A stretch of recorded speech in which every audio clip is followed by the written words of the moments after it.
அல்ஹம்துலில்லாஹி ரப்பில் ஆலமீன் அஸ்ஸலாத்து வஸ்ஸலாமு அலா ரசூலில்லாஹி அம்மா பஅத். கண்ணியத்திற்குரிய இறைவனின் நல்லடியார்களே, அல்லாஹுவின் சாந்தியும் சமாதானமும் என்றென்றும் நம் அனைவர் மீதும் உண்டாவதாக. ஷமாஇலு திர்மிதி பாடத்தின் 12வது தொடரிலே இன்று இருக்கிறோம். இன்றைய பாடம் பாபு மா ஜாஅ ஃபீ லிபாசி ரசூலில்லாஹி ஸல்லல்லாஹு அலைஹி வஸல்லம். ஹஜ்ரத் ரசூலுல்லாஹி ஸல்லல்லாஹு அலைஹி வஸல்லம் அவர்களுடைய ஆடை எப்படி இருந்தது என்பதை பற்றி தான் இமாம் திர்மிதி ரஹ்மத்துல்லாஹி அலைஹி அவர்கள் இந்த பாடத்துக்கு கீழால் கொண்டு வருகிறார்கள். இந்த பாடத்திலே 16 ரிவாயத்துகள் இருக்கின்றன. எப்படியாப்பட்ட ஆடைகளை எல்லாம் ஸல்லல்லாஹு அலைஹி வஸல்லம் அணிந்திருக்கிறார்கள் என்பது இந்த ரிவாயத்துகளிலே தெளிவாக சொல்லப்பட்டிருக்கிறது. முதலாவது ரிவாயத் ஹஜ்ரத் உம்மு ஸலமா ரலியல்லாஹு அன்ஹா, இவர்களுடைய பேர் ஹிந்த் பின்த் உமையா. ஹஜ்ரத் ஸல்லல்லாஹு அலைஹி வஸல்லம் அவர்களுடைய மனைவிமார்களில் ஒருவர். இவங்க சொல்றாங்க, கான அஹப்பு ஸியாபி இலா ரசூலில்லாஹி ஸல்லல்லாஹு அலைஹி வஸல்லம் அல் கமீஸ. ஹஜ்ரத் ரசூலுல்லாஹி ஸல்லல்லாஹு அலைஹி வஸல்லம் அவர்களுக்கு மிகவும் விருப்பமான ஆடை கமீஸாக இருந்தது என்று கூறுகிறார்கள்.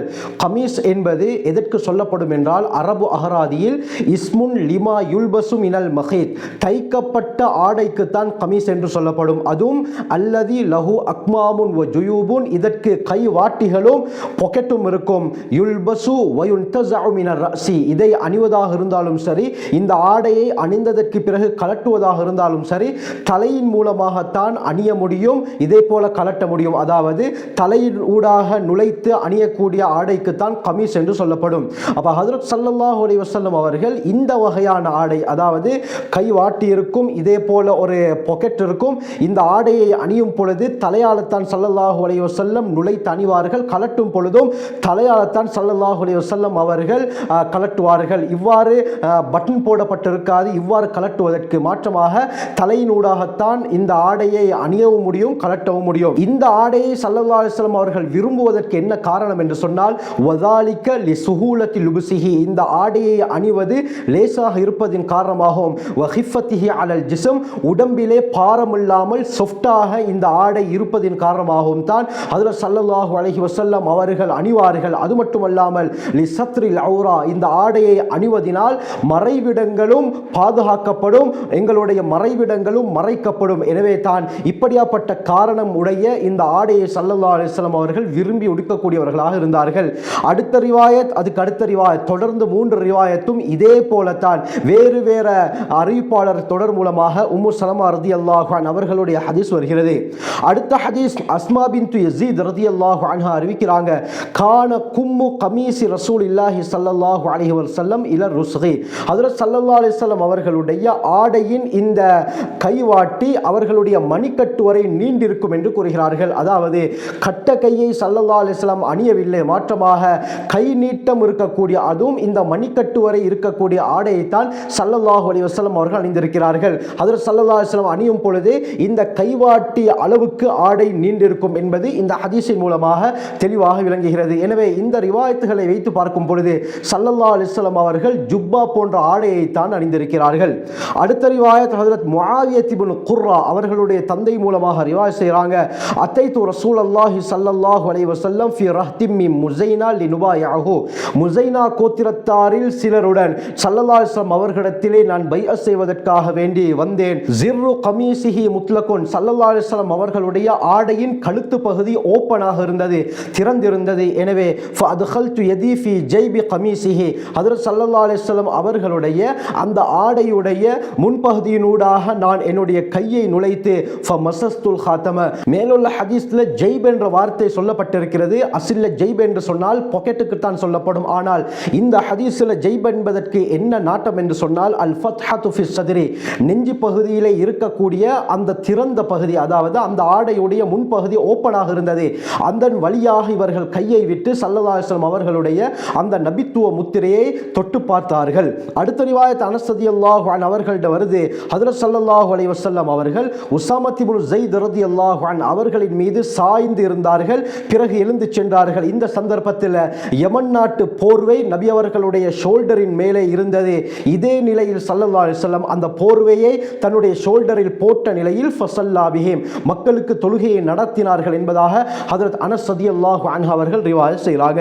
அடுத்து அபூ சயீத் அல் குத்ரி ரலியல்லாஹு அன்ஹு அவர்களுடைய ரிவாயத் வருது, ஹஜ்ரத் ரசூலுல்லாஹி ஸல்லல்லாஹு அலைஹி வஸல்லம் அவர்கள் புதிய ஆடையை அணிந்தால், அது தலைப்பாகையாக இருந்தாலும் சரி அல்லது ஆடையாக இருந்தாலும் சரி அல்லது ஒரு புதிய போர்வையாக இருந்தாலும் அந்த ஆடையை அணியும் பொழுது அல்லாஹும்ம லக்கல் ஹம்து கமா கஸௌதனீஹி அஸ்அலுக கைரஹு வ கைர மா சுனிஅ லஹு வ அஊது பிக மின் ஷர்ரிஹி வ ஷர்ரி மா சுனிஅ லஹு என்ற துஆவை ஓதக்கூடியவர்களாக இருந்தார்கள். எனவே நாங்களும் ஆடைகளை புத்தாடைகளை அணியும் பொழுது இந்த துஆவை ஓதுவதற்கு முயற்சி செய்வோம். அல்லாஹும்ம லக்கல் ஹம்து கமா கஸௌதனீஹி அஸ்அலுக கைரஹு வ கைர மா சுனிஅ லஹு வ அஊது பிக மின் ஷர்ரிஹி வ ஷர்ரி மா சுனிஅ லஹு என்பது தான் இந்த துஆ. அருமையானவர்களே, அடுத்த ரிவாயத் அனஸ் ரலியல்லாஹு அன்ஹு அறிவிக்கிறாங்க, கான அஹப்பு சியாபி இலா ரசூலில்லாஹி ஸல்லல்லாஹு அலைஹி வஸல்லம் அல் ஹிபரா.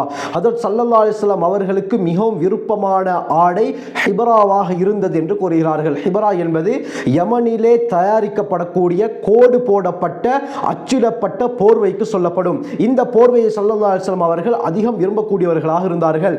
ஆரம்ப ரிவாயத்தில் கமீஸ் தான் நபி அவர்களுக்கு விருப்பமான ஆடை என்று வந்தது, இங்கே போர்வை என்று வருகிறது. இரண்டிற்கும் முரண்பாடு இருக்கிறதா என்று பார்த்தால் மார்க்க அறிஞர்கள் கூறுகிறார்கள், ஸல்லல்லாஹு அலைஹி வஸல்லம் அவர்களுக்கு ஆடைகளிலே மிகவும் விருப்பமானது கமீஸாக இருந்தது.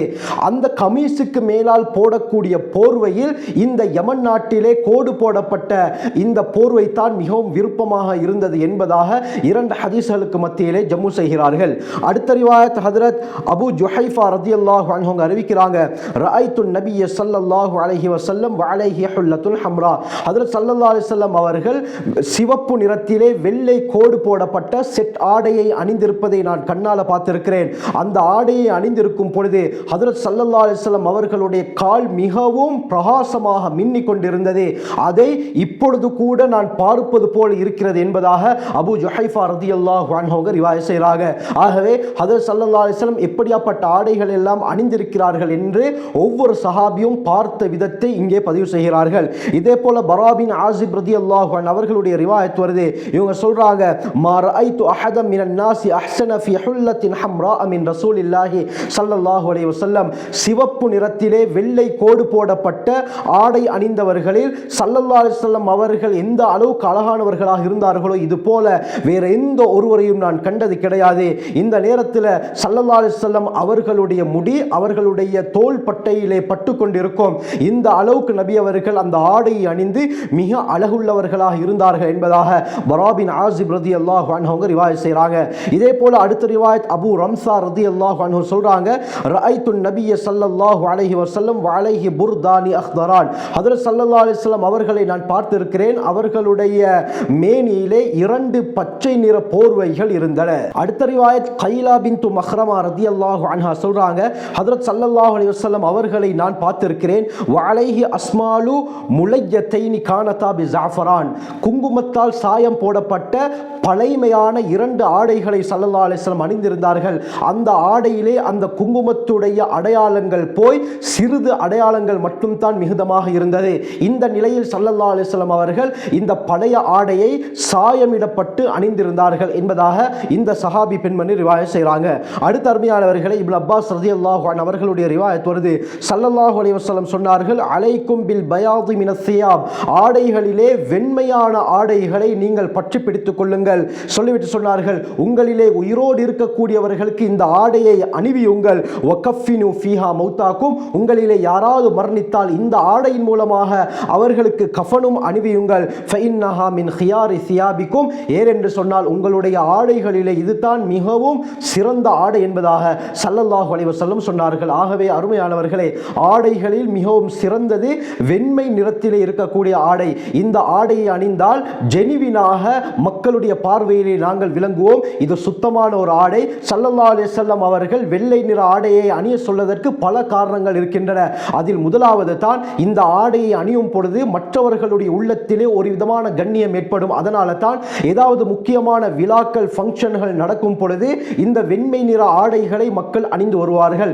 இதே போலத்தான் ஒரு நாட்டுடைய ஜனாதிபதியாக இருந்தாலும் அந்த நாட்டுடைய மினிஸ்டர்மார்களாக இருந்தாலும் முக்கியமான ஏதாவது ஒரு விழாக்கு வருவதாக இருந்தால் அவர்கள் கோட் ஷூட் அணிவதை விட இந்த வெண்மை நிறத்திலான ஆடைகளை அணிவது வழக்கம். குறிப்பாக நம்முடைய நாட்டிலும் இந்த வெள்ளை நிற ஆடைகளை அணிவது வழக்கமாக இருக்கிறது. அருமையானவர்களே, அடுத்து இந்த ஆடை அணியும் பொழுது இதிலே ஏதாவது அழுக்குகள் பட்டால் உடனடியாக காட்டி கொடுத்துவிடும். எனவே இந்த ஆடையை அடிக்கடி கழுவி இந்த ஆடையை நாங்கள் சுத்தமாக வைத்திருப்போம். இப்படி பல ஹிக்மத்துகள் இந்த வெண்மையான ஆடை அணியும் விடயத்திலே சொல்லப்பட்டிருக்கிறது. அடுத்த ரிவாயத் ஹஜ்ரத் சமுரத் இப்னு ஜுந்துப் ரலியல்லாஹு அன்ஹு அறிவிக்கிறாங்க, இந்த ரிவாயத்திலே நபி அவங்க சொன்னாங்க, வெண்மையான ஆடைகளை நீங்கள் அணியுங்கள், ஃபஇன்னஹா அத்ஹர் வ அத்யப், இதுதான் மிகவும் சுத்தமானது, மிகவும் நறுமணமுடையது, அதாவது மிகவும் பசுமையானது என்று ஸல்லல்லாஹு அலைஹி வஸல்லம் சொன்னார்கள். மிகவும் மனமானது. எந்த கருத்தை வேண்டுமானாலும் இந்த அத்தியப் என்ற வார்த்தைக்கு வைக்கலாம். பல கருத்துக்களை பொருந்திய வார்த்தை தான் இந்த அத்தியப் என்பது. சொல்லிவிட்டு சொன்னார்கள், வகஃபினு ஃபீஹா மௌதாக்கும், உங்களை யாராவது மரணித்தால் இந்த ஆடையை கொண்டே கஃனிட்டுக் கொள்ளுங்கள் என்றும் ஸல்லல்லாஹு அலைஹி வஸல்லம் அவர்கள் சொல்லியிருக்கிறார்கள். அடுத்த ரிவாயத் ஆயிஷா ரலியல்லாஹு அன்ஹா ரிவாயத் செய்றாங்க, ஒரு நாள் ஹஜ்ரத் ஸல்லல்லாஹு அலைஹி வஸல்லம் அவர்கள் காலை நேரத்தில் வீட்டை விட்டு வெளியே சென்றார்கள். இந்த நேரத்தில் அலைஹி மிர்தும் மின் ஷஅரின் அஸ்வத, கருப்பு நிற முடியால் செய்யப்பட்ட ஒரு கம்பளி போர்வையை ஸல்லல்லாஹு அலைஹி வஸல்லம் அவர்கள் அணிந்திருந்தார்கள் என்று கூறுகிறார்கள். கடைசி ரிவாயத் ஹஜ்ரத் முகீரத் இப்னு ஷுஅபா ரலியல்லாஹு அன்ஹு அவங்க அறிவிக்கிறாங்க, ஹஜ்ரத் ஸல்லல்லாஹு அலைஹி வஸல்லம் அவர்களிடத்திலே இத்தாலி நாட்டைச் சேர்ந்த கைவாட்டிகள் இறுக்கமான குளிரான ஒரு ஆடை இருந்தது. இந்த ஆடையை ஸல்லல்லாஹு அலைஹி வஸல்லம் அவர்கள் அணிந்திருந்தார்கள் என்பதாகவும் ரிவாயத்துகள் வருகிறது. ஆகவே அருமையானவர்களே, ஹஜ்ரத் ஸல்லல்லாஹு அலைஹி வஸல்லம் எப்படியாப்பட்ட ஆடைகளை எல்லாம் அணிந்தார்கள், அந்த ஆடையுடைய நிறம் எப்படி இருந்தது, நபி அவர்கள் எந்த வகை போர்வையை அணிந்தார்கள், அந்த போர்வை எப்படியாப்பட்ட தன்மையுடையது, எங்கே செய்யப்பட்டது என்ற எல்லா விடயமும் தெளிவாக பாதுகாக்கப்பட்டிருக்கிறது. குறிப்பாக வெண்மையான ஆடைகளை அணியும்படியும் ஸல்லல்லாஹு அலைஹி வஸல்லம் அவர்கள் எங்களுக்கு வலியுறுத்தி இருக்கிறார்கள். ஏன், அது மிகவும் பரிசுத்தமான ஆடை, மிகவும் மனமான ஆடை என்பதாகவும் சொல்லியிருக்கிறார்கள். எனவே நபி அவர்களுடைய வாழ்க்கையை அணுவாக பின்பற்றி அல்லாஹ்வுடைய நெருக்கத்தை பெறக்கூடிய கூட்டத்திலே அல்லாஹ் நம் அனைவரையும் சேர்த்தருள்வானாக. ஜஸாக்குமுல்லாஹு கைர். வாஹிரு தஅவானா அல்ஹம்துலில்லாஹி ரப்பில் ஆலமீன்.